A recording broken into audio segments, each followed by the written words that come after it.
Dobrý den, dámy a pánové, vítejte u další lekce intenzivního kurzu češtiny. Zdraví vás Jana z ilearnczech.com a dnes mluvíme o tom, jaký je rozdíl mezi kde a kam. V minulém videu jsme si řekli, jaký je rozdíl mezi slovesy, že jiná slovesa používáme obvykle s tím, když mluvíme o pozici někoho nebo něčeho, a jiná slovesa, když mluvíme o tom, kam se někdo nebo něco přemístí nebo přemístilo. Teď se budeme zabývat předložkami. Konkrétně a hlavně si nejprve řekneme o předložkách, které jsou stejné, i když řeknete, kde se něco nachází, i když řeknete, kam se něco přemístí, ale rozdíl není v předložce, rozdíl je v pádu. Takže jsou to předložky před, za, pod, nad, mezi. A rozdíl je taky u předložky na, ale ten je jiný. Takže můžu je tady napsat do obou sloupců. Nejdřív si to připravím.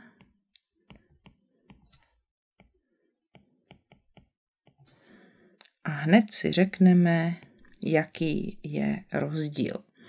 Tak, když se zeptáme, kde něco je, použijeme předložku před s instrumentálem.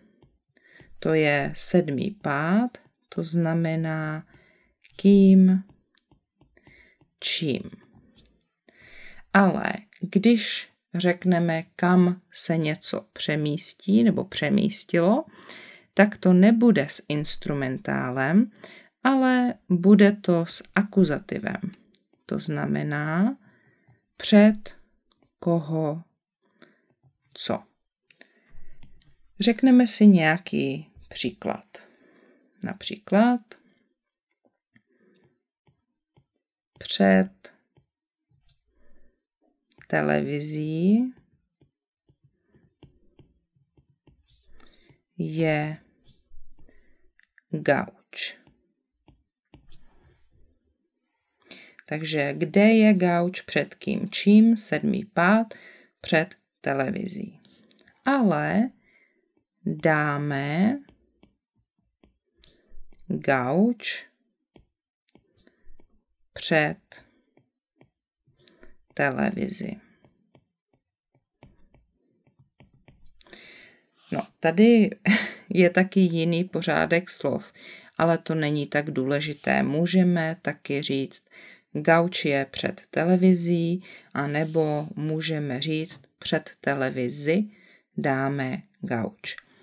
Zde vidíte rozdíl, že v instrumentálu je na konci dlouhé i, ale v akuzativu je bez čárky, krátké. Tak doufám, že víte, co je před. Jestli ne, tak si to najděte ve slovníku. Tak za je opozitum před. Před je vepředu, za je vzadu. Co se týče pádů, je to stejné. Takže kde plus instrumentál, za plus akuzativ. Nebudu znovu psát ty pádové otázky. Příklad. Za sedačkou visí obraz. A tady například dáme zase, budeme to říkat jednoduše, jsme na úrovni A2, takže dáme obraz za sedačku. Zasedačkou, to je instrumentál, ale zasedačku, to je akuzativ. Tak, další.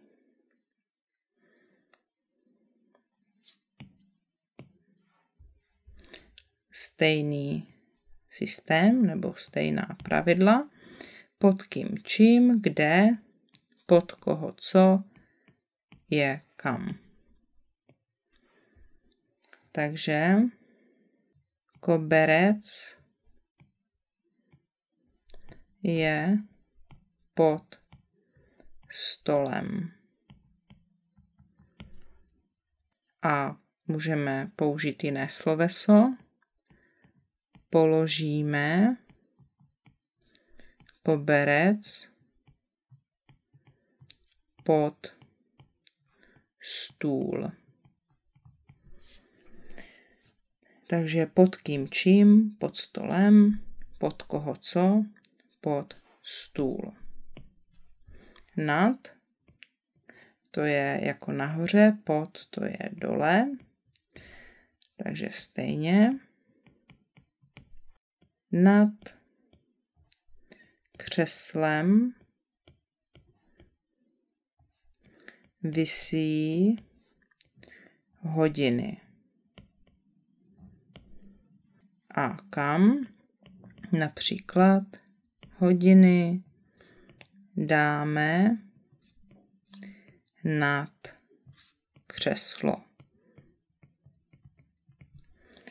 Takže nad kým čím, nad křeslem jsou hodiny, ale nad koho co dáme, nad křeslo. Mezi je stejné, mezi kým čím, instrumentál, ale mezi koho co, akuzativ. Například krabice je mezi komodou a skříní. Ale dám krabici mezi komodu a skříň. Takže mezi kým čím je krabice, mezi komodou a skříní. Ale mezi koho co dám krabici, mezi komodu a skříň. Takže všechny tyhle předložky jsou buď s instrumentálem nebo s akuzativem. Tak tady možná tu předložku vezmu s červenou barvou, protože když řekneme kde, tak to je na kom čem a to je lokativ.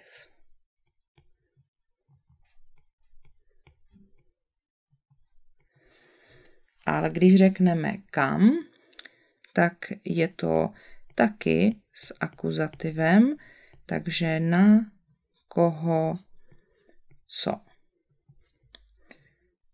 Například sprchový gel leží na vaně, nebo prostě je na vaně. Ale sprchový gel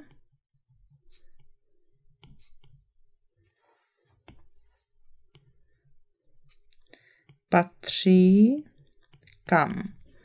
Patří na vanu. Takže na kom čem? Na vaně, ale na koho co? Na vanu. Teď se podíváme na předložky, u kterých tak velký rozdíl není. První předložka, kterou vezmeme, je vedle. Vedle je předložka, která se používá s genitivem. Vždycky. Takže vedle koho čeho. A můžeme ji použít, i když mluvíme o tom, co kam dáme, a taky to bude s genitivem. Například stolička stojí vedle postele. Dáme stoličku vedle postele. Takže není rozdíl v obou případech vedle koho čeho. Stejně tak, když chcete říct vlevo nebo vpravo od, bude taky s genitivem. A bude to stejné, i když mluvíte o tom kam.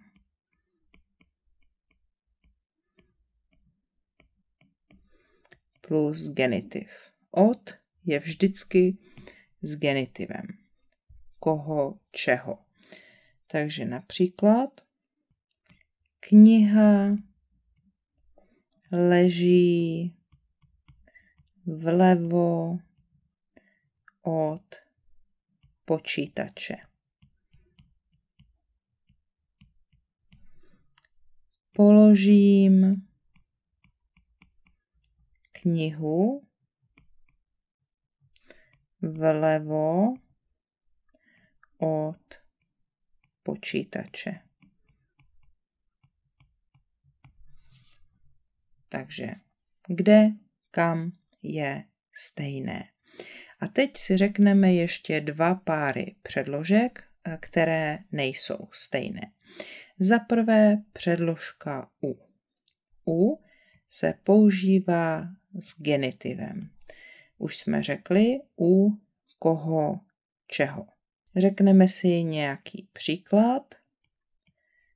Křeslo stojí u okna.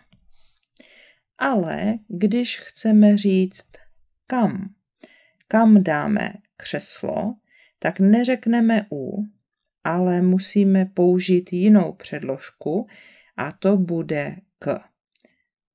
A k, jak už víte, se používá s dativem. To znamená ke, komu, čemu. Tak možná to tady podtrhnu červeně. Například dám křeslo k oknu. Takže u koho čeho u okna a ke komu čemu k oknu. No a učili jste se ještě jednu předložku, nebo možná můžete použít ještě jednu předložku, když mluvíte o tom, jak vypadá váš byt, a to bude uprostřed. Uprostřed se používá s genitivem, ale když chcete mluvit o tom, kam něco dáte, tak to slovo je trochu jiné. Bude to doprostřed. Ale i doprostřed je s genitivem. To znamená, rozdíl je v začátku slova. Příklad. Uprostřed pokoje. Uprostřed koho čeho pokoje stojí stůl. A kam dáme stůl? Dáme stůl doprostřed pokoje. Takže taky koho čeho pokoje. No a nakonec, abych nezapomněla, tak asi ta nejpoužívanější předložka, když mluvíte o tom, kde co je, tak potřebujete v. A v se používá s lokativem, to znamená v kom, čem. Může být taky ve. O lokativu už jsme se učili. Ale když řekneme, kam něco dáme, tak to už myslím taky znáte. Neřekneme v češtině v, jako v ruštině říkáte v koho co, ale v češtině to neříkáme. V češtině místo toho používáme do. Do plus genitiv, to znamená do koho čeho. Například v kuchyni je lednice